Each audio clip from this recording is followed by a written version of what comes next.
បាទគោរពជម្រាបសួរពុកម៉ែបងប្អូនទាំងអស់គ្នាបាទថ្ងៃនេះចូលស្តុកថ្មីមកមួយគ្រឿងទៀតហើយបងប្អូនណាបាទតោះបងប្អូនដែលមានតម្រូវការប្រភេទឡានលុចស៊ីបាទបងប្អូនអាចសាកសួរព័ត៌មានបានមួយគ្រឿងនេះបងប្អូនបាទលុចស៊ី OX 300ឆ្នាំ2002ពង1ពណ៌ទឹកប្រាក់បាទពណ៌ទឹកប្រាក់ប្រភេទឡានស្អាតបងប្អូនឡានអត់មានបុកប៉ះអត់ក្លាប់កាត់តស្ងោរពណ៌ទេបងប្អូនបាទម៉ាស៊ីនអប់លេខគ្រឿងក្រោមរត់ស្រួលមកឆ្ងាញ់អញ្ចឹងបងប្អូនមកមើលព័ត៌មានលម្អិតទាក់ទងជាមួយខ្ញុំទាំងអស់គ្នាបងប្អូនបាទមួយគ្រឿងនេះបាទអញ្ចឹងឥឡូវយើងមកមើលការតុបតែងការរៀបចំគឺស្អាតមែនទែនបាទហើយមួយគ្រឿងនេះបាទធានាជូនបងប្អូនណាប្រភេទឡានស្អាតធានាជូនបងប្អូនតែម្ដងបាទប្រភេទឡានស្អាតបាទផ្លាកលេខខេត្តបងប្អូនណាផ្លាកលេខខេត្តកំពតបាទហើយនិយាយពីរឿងជាគៀងមុខយើងបានចំហុយមកមើលឃើញបងប្អូននេះឃើញថ្មីជ្រៅតែម្ដងបាទហើយសបកកង់វិញបងប្អូនបាទសបកកង់ថ្មីបងប្អូនណាបាទសបកកង់នៅថ្មីទាំងអស់បងប្អូនមើលកន្លាកង់បាទ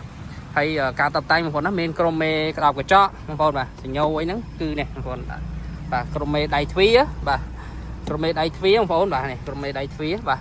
បិទ UV ឲ្យមកជុំបងប្អូនណាបាទចំណេញមែនតើបងប្អូនណា UV នេះគឺចំណេញទៅលើម៉ាស៊ីនត្រជាក់យើងបង់តែមួយកម្មអីជីហ្នឹងត្រជាក់អស់ហើយបងប្អូនបាទឈ្នាន់ជើងបងប្អូននេះឈ្នាន់ជើងបាទមានឈ្នាន់ជើងស្រេចបងប្អូនបាទ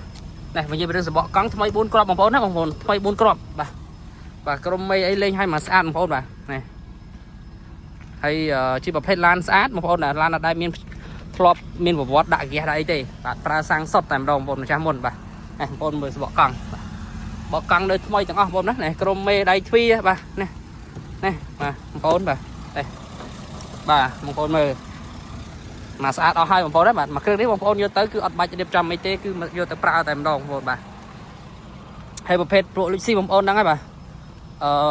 ពងមួយនេះគឺស៊ីសាំងតិចបាទសំចៃសំរុំដែរបងប្អូនណាហើយផ្នែកខាងក្នុងគឺពណ៌ខ្មៅបងប្អូនណា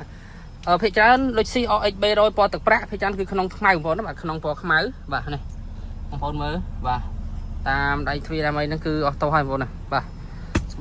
ស្បែកពុកអត់មានលហែកអីទេបងប្អូនមានកម្រាលជើង VIP ឲ្យស្រេចបងប្អូនទេ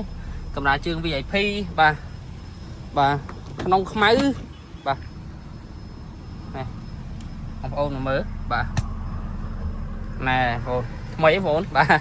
អញ្ចឹងបងប្អូនច្បាស់ជាចង់ដឹងតម្លៃឯងបងប្អូនដែលចង់ដឹងតម្លៃអាច call ឬក៏ឆាតសាកសួរព័ត៌មានបានបាទហើយមួយគ្រឿងនេះតម្លៃក្រោម 10000 ទេបងប្អូនបញ្ជាក់ជូនបងប្អូនបាទលុចស៊ី OX 300ឆ្នាំ2002ពង1ហើយតម្លៃក្រោម 10000 ទេអញ្ចឹងបងប្អូនចង់ដឹងតម្លៃលម្អិតអាច call ឬក៏ឆាតសាកសួរព័ត៌មានបានបាទទីតាំងទីនំខេត្តសៀមរាបបាទបងប្អូនបាទអរគុណ